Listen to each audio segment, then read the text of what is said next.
e mo ui. Tau kamata he vahe taha whaave surua ki o tala mai ke te tau tolo e maake, pea na e toe pe ai aho e ua, pea hoko ai pāsova. Mai no te tau tolo ke whaamu a maake, ke tauhanga o lau e tala noa e pekia a sisu, i he mama mo e uhinga, mo e kātoanga pāsova, mo e kātoanga tapure vani, i e koonga e whakamotua. Koe on kātoanga koe ni, koe kātoanga i e whakamoui a sihova. Pāsova koe kātoanga i koe whakamanatu i o ispite, hono whakamoui, hono veteangi nau tolu, me whakapōpula. Tau e mo ki tau tolu. Koe ke tau manatu ki tau tolu ki ispite, te tau sio e wiki ka hau e hokate le son koe ni, tau manatu ki tau tolu ki kāre vare, koe huina e whai e ho tau exoto, koe exoto mo o ni, ko hono veteanga ki tau tolu, me hono hai ki tau tolu, he tau ngahi anga halau, whakapōpulai, o i kai peke tau toe lava ki tau tolu ke whai ha re rei. Koe re rei ko toa pe e te tau tolu, koe anga hala pe, ko hai ki tau tolu he anga hala, pe tau lai ki tau tolu ki heri e he mate. Koe kātoanga tapure vani, koe kātoanga e hono whakamaa honau ngahi api, koe uhi ko whakamoui ki nau tolu honau otua, na nau whai ke whakamaa ki nau tolu, whakamaa oni ki nau tolu. Na nau whai rewa e whakahaa koe teu koe ke tapure vani, koe taimia koe ni. Pau ke nau hanga whakasio honau ngahi api ke to'o e mea re vani ko toa pe, me nau ngahi api. Tamai paula ke te tau tolu, koe siasi, koe kātoanga tapure vani. Ko tau pāsova ko klaisi. Ko whaamu ke tau sio ki he tala noa koe ni, koe kakai ko whakakau ki tau tolu ke kātoanga tapure vani, koe kātoanga tapure vani e siasi. Nō kau lau te ki kong koe ni o Korinto, wahe ni maa pa koe vesi o no ki he walu. O i kai sia ai mea o mou pore ai, ai ko hinga koe siasi koe i Korinto, nau pore ki nau tolu ne e toko tahina no foia moe mahalo koe mari ua ene tamai pe koe ha. Pe kai ke nau hanga nau tolu o rea ke tangata ke whakatomala, kai ke nau tolu tuki tua me ngau e siasi. Ka nau tuku pe nau tolu pa nau fie tokua ki nau tolu he pehe utari pe ai whi au akia moe anga hala i he moui e siasi. Koe ke toi ke he ahoni monotari he siasi e whakasoto mao nau pore tokua. Koe mea re rei, ai anga hala o tala mai hatua. Koe mea nai hako wikai siaa, ai mea o mou pore ai o mou ilo.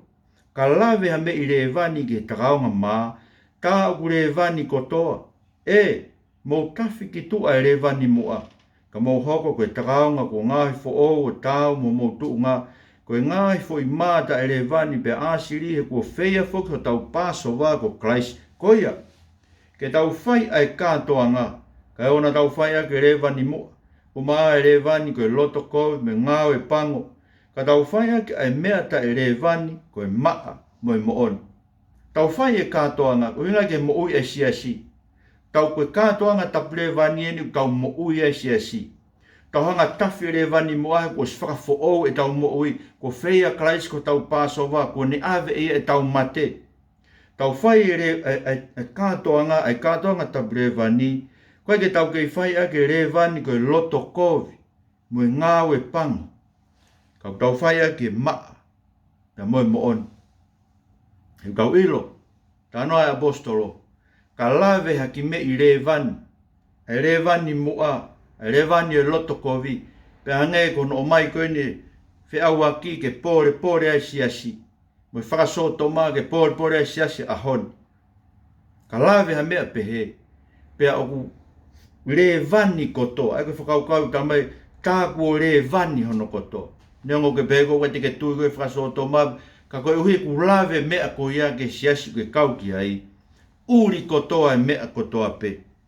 E wha mu ke tau whai e kātoa ngā koe siasi, ka tau whai a ke revani koe maa, moe mooni.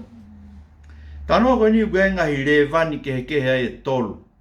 O whampeo ke o mai koe hui koe tamai maa ke heki kongo e kamata, teu ke whai e kātoanga Pasova me tapure vani koe taimien hono whakamaa e haasi u hono ngah api, me haki me i revani. Hai revani ton ke tau whakamaa e ki tau tolu, koe ka tau lawa whai tau kātoanga tapure vani a ke maa moe mooni ko whakakau ki tau tolu koe ko hui ko whea Christ. ko tau paso vai. Ko levani ulua ki ko asia me ko levani e ho e ki taula e ki mo kau skala ipe. O whanau ko tala noa na asma he vesi ulua ki mo vesi ua. Pe ko ho e ki taula e ki mo kau skala ipe na nau whiwa whainga pe whewheha nau puke whakaolo ki a teia ke tāmate. Na nau behe o e whai lo tonga e katoa ngā na iloange e ai hama veu i he kakai. Ai au nau whaami nau toke nau whai e katoanga. E katoanga Pasova mo e katoanga tabrevani. Whaami nau toke nau kau he katoanga tabrevani kon tau kau ai. Nau kau he siasi. Nau kau hono whakamanatu. No whai ngahi o wau e lotu. Kau kake nau fie mau e nau toluia. Ai eiko Sisu Kraisi. Ko mea nua tala noa kia ia Paula he resoni koe na tau lau ia ua Timote. Ko whainga kakai unau mau e nau tolu e nge esi o e lotu. Ka nau ri aki e nau tolu hono kakano. Ai koe whainga koe levania koe hinkai. Ai koe o lea Paula he vesi. He tolu vesi fituki he hiva. Tala noa ka siani mo sia mepi. Winga a siani mo sia mepi. Koe ongo whai mana e koe na nao mai nao te whai pe mana tatau me mana koe na whai Mosese. Rie Mosese e tōtoko hoko koe ngata. Hau mo naua whai mea pehepe. Na hanga he na whai mana o whakawhewheka ai loto o whelo mo ispite, ki o te nau tui ngō fua ke wholofola ai otua. Ai koe meo tā noa keia, a Paula he ni koe ka whainga kakai pehe, o ku nau wako ai pe, ka tala hei u nau lawa ke a usia, ai ilo i to tonu o e mooni. Ka skala i pe, o nau tona nau lawa e wholofola ai aho koto pe, hako ai pe, lau pe wholofola, lotu ai pe, kai i kai pe, ke nau pehe, ke nau tolu ko nau ilo e mooni, ke tukuange ke hanga e mooni ko ia, o ririu e nau mooi. Koe toi kege, mo mea koe whai koe ngā tahe ka matanga.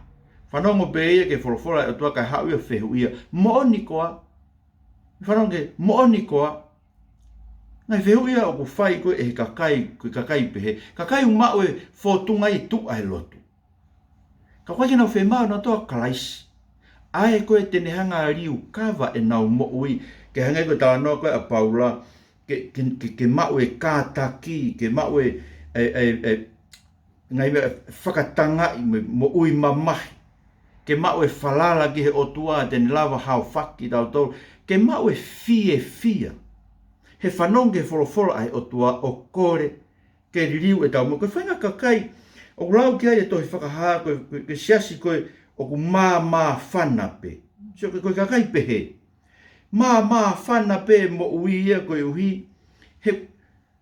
No bebe na tō nau sai peki nau tō. Vesi, whāwa he tō lupa koe vesi tahao no.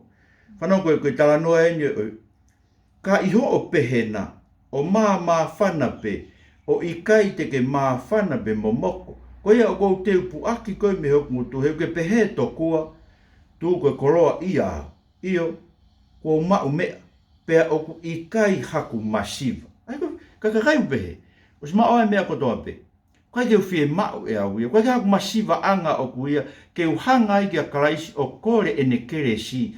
Ke ne hanga mua whaka ai hoku masiva anga. Ke u kore kia teia koe ai koe na ne hanga whakatu maria ki tau tolu. Ke ne hanga mua whai whakatu maria. Mo ilo. Whanau peta toe kai kura. O ko maa oni pea o ko lotu pea o ko lotu hufia au ko au kai au.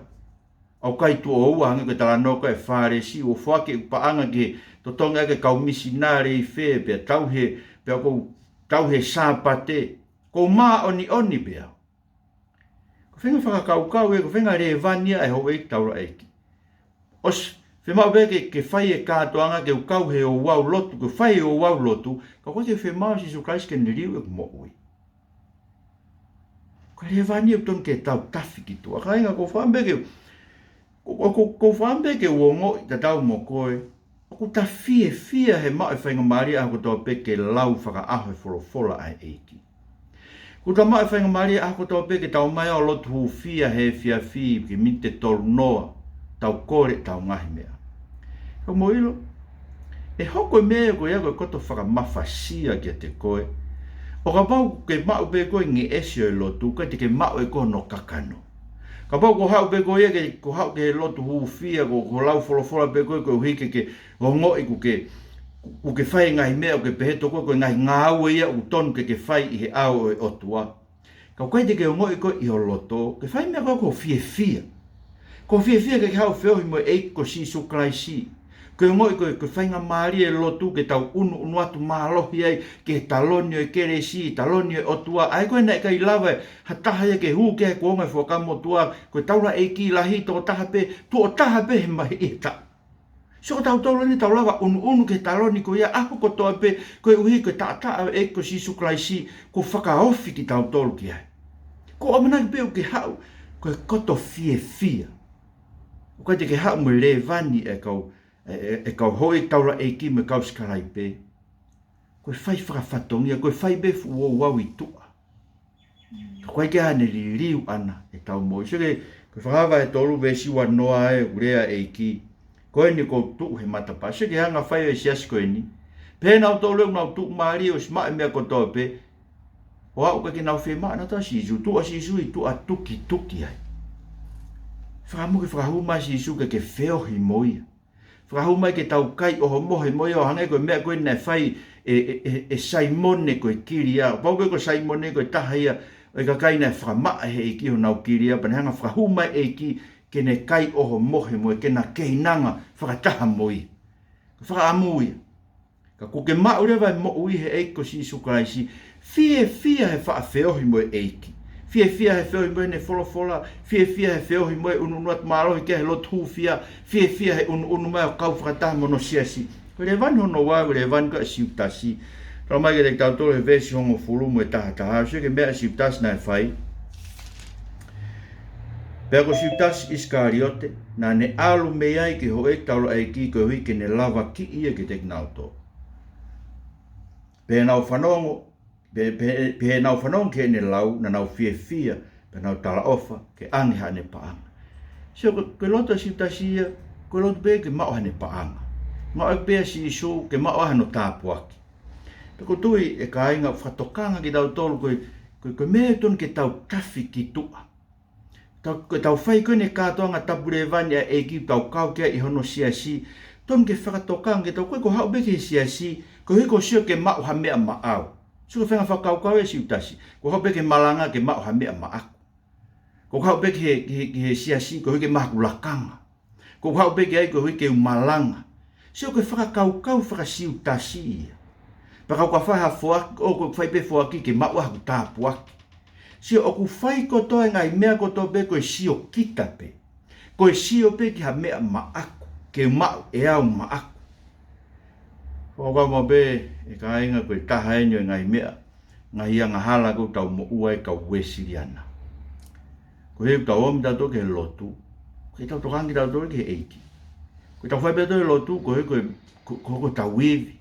Ko he koe tau paanga. Ko mea ko tau pe whakawhalala ia te tau tolu. Mo mea te tau lawa o whai.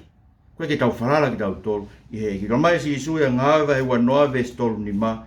O kute monu ia lahi. He whai ha whaki atu. Ainga koe uhinga e paula ia. Koe uhinga ke whaki ha paan. Koe uhinga paula ki he whaki e tau mo ui he whakao ngosia. Ke whawhanga si whanga sipi ai eiki. Ko mai tuk whawharala mai ke te tato. So ko whehanga hangaia mea ne whai siutasi. Whehanga hangaia o e lotu sio pe ke mea ke mau maata. Ko te whai e ki te lotu ke te mau ha mea ke whawhanga aki. Ke vahe mo e masiva. Mere ke pore ki motolo e kau taki aho. Mwelo koe koe mea whai ngofua e te nofo lau e wholofola. Kau se tuata. Kau se tuata koe ni. Ko whamete ke nofo he wiki ko toa peo lau ho wholofola o teu ha mea. Ke whawhanga ake ki whanga sipi koe e eiki. O atu maau. Se koe whaki e winga gea paula te monu ia he whaki o to taimi. He te whakaongosia ke kumi e sipi. Tā kia i alu kia a ahi kia i eke kia i poke hai whaingata. O ku hoko ke ene mo ui. Ko hiko o whaka amu. Ke whaka mo ui e sipi. Koe ki te noho peit o ko mau pewe. Ko lau pewe wholofola pau. Pa ke fia pe koe he mea o ke mau e koe. Ka kai te ke loto ke vahe ho mea mohata. Koe levania a siutasi. Levani wha o si lewa. Ko ui pe e au koe levani o e wheangai mo e eiki.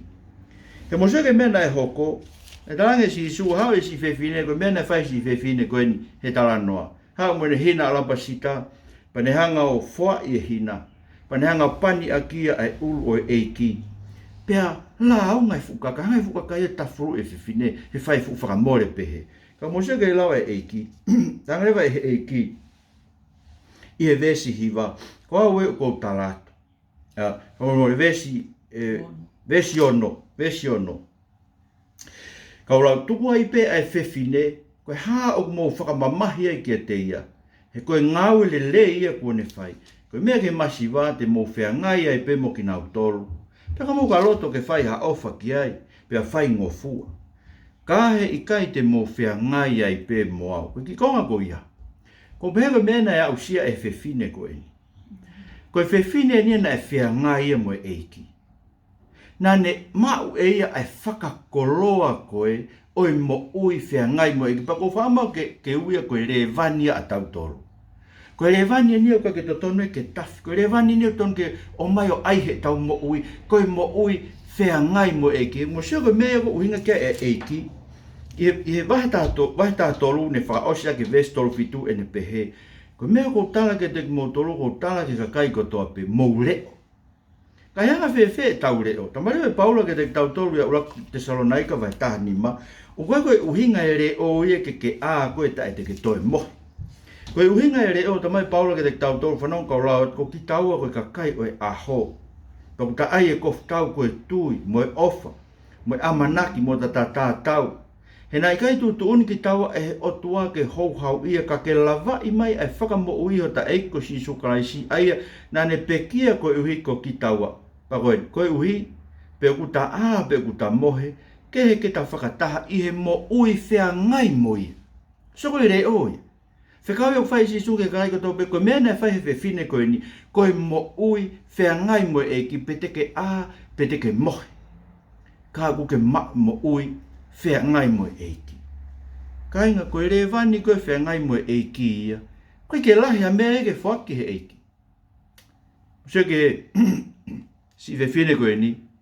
Ne haue mo hina alapa sita koe ni. Tau mai ke te tau tō koe ka kai koe na nau ka utu koe he aha koe iau nau sio ki ai.